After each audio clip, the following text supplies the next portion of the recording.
बिस्मिल्लाहिर्रहमानिर्रहीम।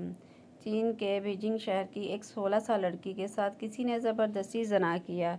मुजरम ज़ना करने के बाद भाग गया और किसी को इसकी खबर तक न हुई कि इस लड़की के साथ किसने ज़ना किया है। यह खबर आग की तरह फैल गई। जब इस वाक़े की खबर अवामी जमहूरिया चीन के बानी चेयरमैन माओ ज़ेडुंग को मिली तो वो अपने साथियों एहलकारों के साथ इस लड़की की खबरगिरी के लिए इसके घर आया।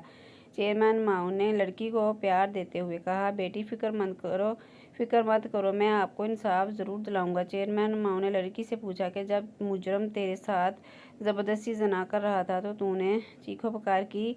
लड़की ने जवाब दिया, हाँ, मैंने लोगों को ज़ोर ज़ोर से अपनी मदद के लिए बुलाया, मेरी मदद करने के लिए कोई भी नहीं आया। चेयरमैन माओ ने कहा, अगर मैं आपको कहूँ कि उसी ज़ोर से दोबारा चीखो पुकार करो तो क्या तुम पुकारोगी?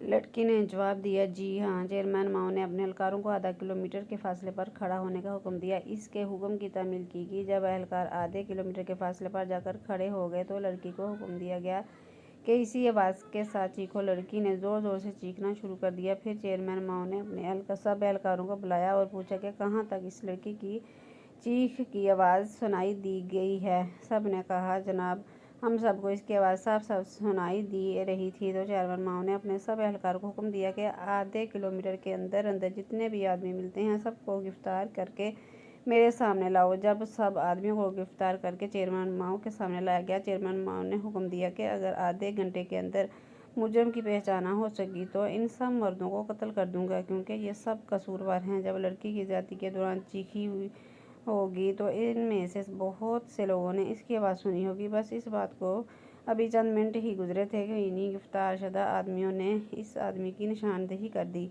जिसने इस लड़की से ज्यादती की थी। मुजरम को पकड़कर चेयरमैन माओ के सामने पेश किया गया। जब मुजरम को लाया गया तो चेयरमैन माओ ने लड़की को बुलाया, बेटा इधर आओ, मैंने तुम्हारा मुजरम कौन है?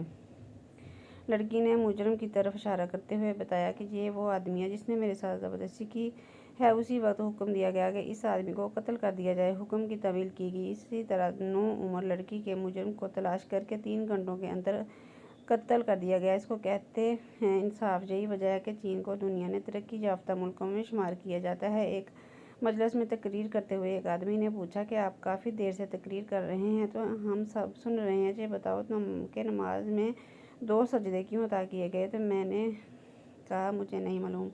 फिर ये आदमी कहने लगा कि अगर तुमको ये नहीं मालूम तो इतनी लंबी लंबी तकरीरें क्यों करते हो, इतने आलम फाजिल क्यों बनते हो?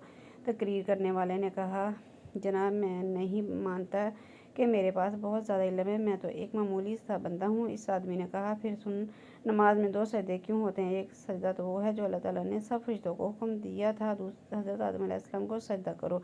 अल्लाह के हुक्म की तामील करते हुए सारे फरिश्तों ने सजदा किया। जब वो सजदा करके उठे तो उन्होंने देखा कि सजदा न करने पर इब्लीस को ता क़यामत सज़ा सुना दी गई। फिर फरिश्तों ने एक और सजदा शुक्राना अदा किया। अल्लाह ताला इनकी नाराज़गी हासिल करने वालों में से नहीं है। तकरीर करने वाले ने कहा, जनाब, आपने मेरे इल्म में इजाफ़ा कर दिया, मैं इसकी बारीकी में नहीं जाऊँगा। जहाँ मेरे जहन में एक और बात है कि नमाज अदा करते हुए हमारा एक सजदा छूट जाए तो क्या हमारी नमाज कबूल हो जाएगी? इस बंदे ने जवाब दिया, मेरे इल्म में नहीं है कि नमाज कबूल हो जाएगी या नहीं होगी। मैंने कहा, जनाब, क्यों ना कि हम इस चीज़ों के बारे में इल्म रखें जिनसे हमारा वास्ता पढ़ता रहता है। जब पढ़ने वाला है वो बंदा मेरे साथ तकरीर करने वाले बहस मुहासा करने लगा। मैं समझ गया कि लोगों के इल्मात को हासिल करने के लिए अपने आप की गलती तस्लीम करने की कितनी हिम्मत है। लोगों के पास इतना इल्म नहीं होता कि वो एक को लेकर कई घंटे बहस मुहासा में लगे रहते हैं।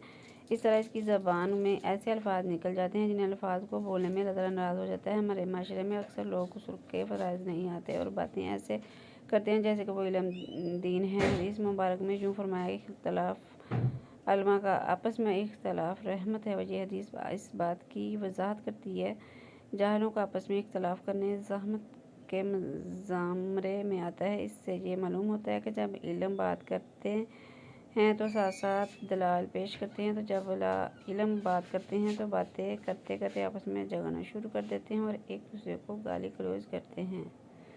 तो हमें हर बात को समझ के कुरान पाक की बात समझ को इल्म पढ़ना चाहिए और सीखना चाहिए।